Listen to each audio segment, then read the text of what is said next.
Hello students, welcome to my YouTube channel Vedika study hub. इस video में हम cover करेंगे थर्मोडायनेमिक्स के कुछ और टॉपिक्स। एंड प्रीवियस वीडियो में हमने काफ़ी सारे टॉपिक्स कवर कर लिए थे। सो अगर आपने पार्ट 1 नहीं देखा है तो एक बार देख लीजिएगा। एंड ये है पार्ट 2। सो सबसे पहला टॉपिक है इक्वेशन ऑफ स्टेट। तो ये एक रिलेशन होता है प्रेशर, वॉल्यूम एंड टेम्परेचर का। ठीक है, तो PV is equals to NRT बोलते हैं इसे। और यहाँ पे P क्या है, प्रेशर, V क्या है, वॉल्यूम, एंड R आपका गैस कांस्टेंट है, N आपके नंबर ऑफ मोल्स हैं। ठीक है, N moles of an ideal gas के आपने N मोल्स लिए हैं। ठीक है, तो ये जो इक्वेशन ऑफ स्टेट है ये आइडियल गैस के लिए होती है। एंड T आपका टेम्परेचर होता है गैस का। अब आता है next topic, thermal equilibrium. Thermal word आपका टेम्परेचर से रिलेटेड है। ठीक है, तो थर्मल इक्विलिब्रियम कब आता है, जब आपके दो सिस्टम्स का टेम्परेचर सेम हो। एक मैंने बनाई हुई है एडियाबेटिक वॉल जो कि इंसुलेटिंग वॉल है, एंड एक है डायथर्मिक वॉल जो कि कंडक्टिव वॉल है। अब कंडक्टिव वॉल क्या होती है, जो हीट को पास होने दे। ठीक है, allows heat to flow through it. And adiabatic wall कौन सी होती है, इंसुलेटिंग, जो हीट को पास होने ना दे। अब आता है नेक्स्ट टॉपिक आपका थर्मोडायनेमिक इक्विलिब्रियम।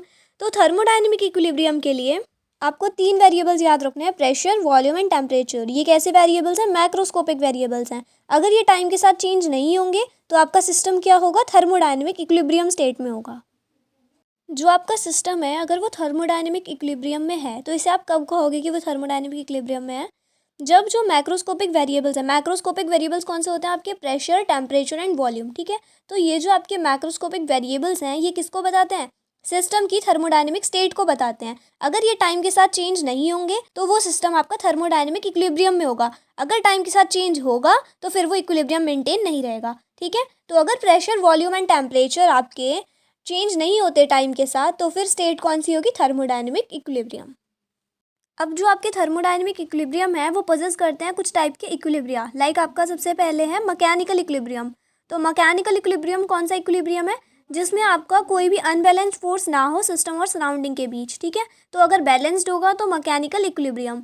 फिर आता है आपका थर्मल। थर्मल आपका टेम्परेचर से रिलेटेड है।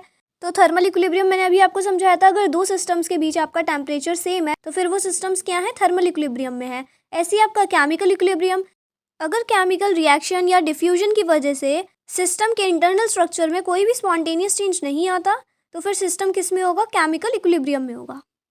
अब एक बेसिक क्वेश्चन है कि क्या सिस्टम को हीट कर सकते हैं हम, अगर टेम्परेचर आपका कांस्टेंट हो। टेम्परेचर को आप कांस्टेंट रख रहे हैं एंड सिस्टम को हीट कर रहे हैं, क्या ऐसा पॉसिबल है, तो ऑफकोर्स ऐसा पॉसिबल है। ऐसा होगा जब इंटरनल हीट सप्लाइड की जाएगी सिस्टम को, और वो किस में स्पेंड होगी, आपकी एक्सपेंशन में। तो जो भी एंटायर हीट, कंप्लीट हीट जो प्रोवाइड की जा रही है सिस्टम को, अगर वो एक्सपेंशन में खर्च हो जाए, मतलब कि फैलाने में खर्च हो जाए, ठीक है, गैस को एक्सपेंड करने में, तो फिर वो क्या कहलाएगी कि टेम्परेचर तो कांस्टेंट है लेकिन सिस्टम क्या हो रहा है, हीट हो रहा है अब भी। तो हम कैसे वर्क कर रहे हैं, सराउंडिंग के अगेंस्ट वर्क कर रहे हैं हम।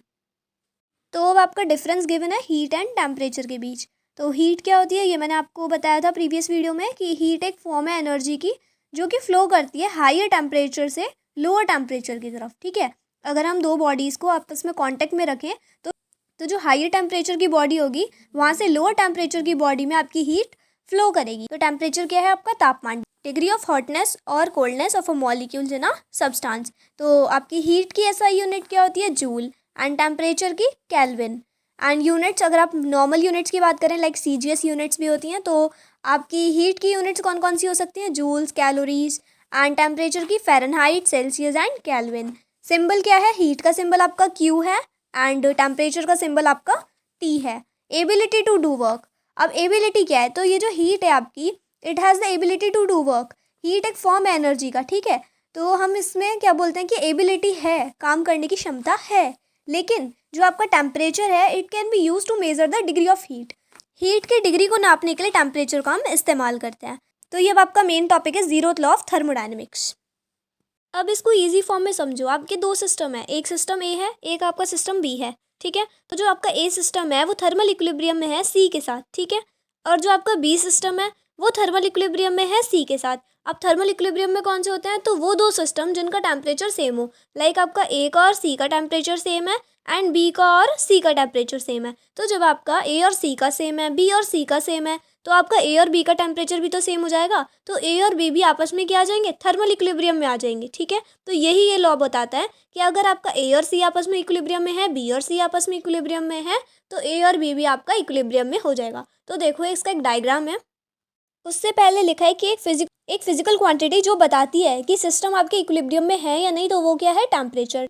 तो टेम्परेचर के बारे में मैंने अभी ऊपर ही आपको समझाया है कि ये क्या करती है, डिग्री को नापती है हीट की। तो हीट की डिग्री वो मेजर करेगी। ठीक है, अगर दोनों सिस्टम की सेम होगी तो फिर वो किस में होगा, थर्मल इक्विलिब्रियम में होगा। तो टेम्परेचर एक ऐसी क्वांटिटी है जो बताती है कि आपके सिस्टम्स इक्विलिब्रियम में है या नहीं, थर्मल इक्विलिब्रियम में है या नहीं। तो देखो अब यहाँ पे एक डायग्राम बन रहा है आपका, एक ए लिखा है, एक तरफ बी लिखा है और ऊपर सी लिखा है। तो ए और सी आपके इक्विलिब्रियम में है, बी और सी आपके इक्विलिब्रियम में है। उनके बीच क्या है, diathermic wall. And diathermic wall मैंने आपको बताई थी कौन सी वॉल है, जिसमें आपका हीट का एक्सचेंज हो जाता है। ठीक है, तो ए और सी के बीच हीट का एक्सचेंज हो रहा है, लेकिन जो आपके ए और बी के बीच है वो है एडियाबेटिक वॉल, वहाँ पे हीट का एक्सचेंज नहीं होगा। लेकिन ए और बी भी आपस में क्या होंगे, थर्मल इक्विलिब्रियम में होंगे बाय द जीरोथ लॉ। अगर सिस्टम को थर्मल इक्विलिब्रियम में होना है तो टेम्परेचर का इक्वल होना बहुत ज़रूरी है। यही चीज़ें मैंने रेड पेन से लिखी है। अब नेक्स्ट टॉपिक है आपका concept of heat and work. ठीक है, तो हम हीट को और वर्क को समझेंगे। तो थर्मोडायनेमिक्स में हीट एंड वर्क दोनों एनर्जी ट्रांसफ़र के मोड्स हैं। तो आपकी एक जगह से दूसरी जगह एनर्जी को क्या करते हैं, ट्रांसफ़र करते हैं। हीट भी और वर्क भी दोनों ही थर्मोडायनेमिक्स में आपके एनर्जी ट्रांसफ़र के मोड्स हैं। तो हीट क्या है, हीट एक वह ऊर्जा है, मतलब वो एनर्जी है जो टेम्परेचर डिफरेंस की वजह से एक सिस्टम से दूसरे सिस्टम में ट्रांसफ़र होती है।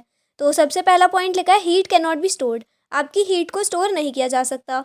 उसके बाद हमेशा हायर टेम्परेचर से लोअर टेम्परेचर की ओर जाती है। ठीक है, और ये क्या है, एक पाथ फंक्शन है। Path function and state function कल ही आपको समझाया था। तो पाथ फंक्शन कौन सा होता है, जो आपका पाथ डिपेंडेंट होता है, एंड स्टेट फंक्शन कौन सा होता है, जो पाथ इंडिपेंडेंट हो। तो यहाँ पे किसकी बात चल रही है, पाथ फंक्शन की, मतलब यहाँ पे पाथ डिपेंडेंट है। ठीक है, उसके बाद इसमें एग्जाम्पल लिखा हुआ है, जैसे कि गर्म चाय में ठंडी चम्मच डाली आपने। इसको समझो, देखो आपकी चाय थी गर्म चाय, अब आपने उसमें क्या करा, ठंडी चम्मच डाली। तो जब आपने चम्मच डाली चाय के अंदर, तो चाय तो गर्म थी, तो अब चम्मच भी क्या हो जाएगी, गर्म हो जाएगी। तो क्या हुआ, हीट का ट्रांसफर हो गया। हॉट टेम्परेचर था, ठीक है, हाई टेम्परेचर था चाय का, एंड जो आपकी चम्मच थी उसका लो टेम्परेचर था। तो हाई टेम्परेचर से लो टेम्परेचर की तरफ आपकी हीट क्या हो गई, ट्रांसफर हो गई, एक एनर्जी की तरह। ठीक है, तो यही लिखा था कि हीट एंड वर्क आपके एनर्जी ट्रांसफर के मोड्स हैं। तो इसमें क्या हुआ, आपकी एनर्जी ट्रांसफर हो गई। तो आपकी गर्म चाय थी, वहां से ठंडी चम्मच में हीट ट्रांसफर हो गई, जिससे आपकी चम्मच भी गर्म हो गई। ठीक है, इसे कौन से सिंबल से डिनोट करते हैं, क्यू से डिनोट करते हैं। उसके बाद आता है आपका वर्क। अब वर्क को किस सिंबल से डिनोट करते हैं, डब्ल्यू से। तो वर्क वह ऊर्जा है, वह एनर्जी है जो फोर्स के कारण डिस्प्लेसमेंट होने पर ट्रांसफर होती है। ठीक है, तो फोर्स क्या है, बल। तो जो आप बल लगाते हो, फोर्स लगाते हो, उसके कारण जो डिस्प्लेसमेंट होता है, मतलब कि ऑब्जेक्ट खिसक जाता है अपनी जगह से, अपनी पोजीशन से दूसरी पोजीशन पे थोड़ा सा जो खिसक जाता है ऑब्जेक्ट, तो वो क्या है, वो डिस्प्लेसमेंट है। तो वर्क वह एनर्जी है जो फोर्स की वजह से ऑब्जेक्ट को क्या कर रही है, डिस्प्लेस कर रही है। और वर्क को भी आप स्टोर नहीं कर सकते, ये भी पाथ फंक्शन है, एंड अक्सर वॉल्यूम चेंज से जुड़ा है। तो जैसे कि आप गैस को सिलेंडर में गर्म करो, तो गैस को जब आप सिलेंडर में गर्म करोगे तो नीचे आपका क्या लग रहा है, बर्नर लग रहा है। ठीक है, जो मैंने हीट लिखी हुई है डायग्राम में, वो क्या है, बर्नर लग रहा है। तो यहाँ पर आपकी क्या हो रही है, जो सिलेंडर के अंदर गैस है वो क्या करेगी, हीट मिलने पर एक्सपैंड करेगी, तो पिस्टन को ऊपर की तरफ धकेलेगी। तो गैस वर्क कर रही है, गैस क्या कर रही है, वर्क कर रही है, एक्सपैंड कर रही है। तो ये जो वर्क हो रहा है, कार्य हो रहा है, यही तो मैं आपको समझा रही इतनी देर से कि वर्क क्या हो रहा है, कि आपने जब फोर्स लगाई तो उससे क्या हुआ, डिस्प्लेसमेंट हुआ। तो जब आपने हीट दी तो गैस क्या हुई, एक्सपैंड हुई, और पिस्टन को ऊपर की तरफ धकेला उसने। तो ऊपर की तरफ धकेला गैस ने, तो इसका मतलब क्या, उसने वर्क किया। तो यही आपके कंसेप्ट है हीट और वर्क के। अब आते हैं नेक्स्ट टॉपिक पर। तो आपकी कुछ टर्म्स हैं, heat, internal energy and work. Heat and work मैंने भी आपको समझाया है। अब आती है आपकी टर्म इंटरनल एनर्जी। तो ये वो टर्म्स हैं जो आपकी थर्मोडायनेमिक्स में कॉमनली यूज़ की जाती हैं, तो इन्हें समझना बहुत ज़रूरी है। तो मैं आपको दो टर्म समझा चुकी हूँ, हीट एंड वर्क। अब इंटरनल एनर्जी, तो इंटरनल एनर्जी को डिनोट किया जाता है यू से।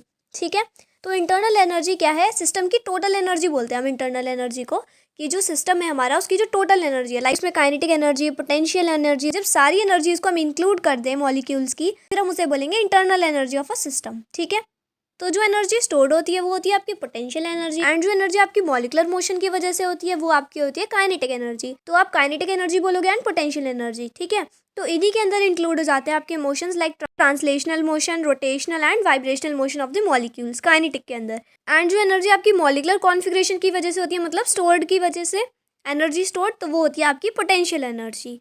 तो उसे आप डिनोट करते हो यूपी से। एंड काइनेटिक को यूके से। तो आप कैसे लिखोगे इंटरनल एनर्जी को? U is equals to U K plus U P. अगर आपका टेम्परेचर इंक्रीज होगा तो आपकी काइनेटिक एनर्जी इंक्रीज होगी, अगर आपका वॉल्यूम इंक्रीज होगा तो आपकी पोटेंशियल एनर्जी इंक्रीज होगी। ठीक है, तो जहाँ तक पढ़ाया है आज उसको अच्छे से पढ़ लेना।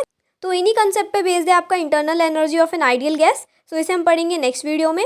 सो अभी के लिए इतना ही एंड थैंक्स फॉर वॉचिंग। अगर वीडियो पसंद आए तो चैनल सब्सक्राइब कर लीजिएगा एंड अगर आपने व्हाट्सएप चैनल अभी तक भी ज्वाइन नहीं किया है तो लिंक आपको डिस्क्रिप्शन में मिल जाएगी, ज्वाइन कर लीजिएगा।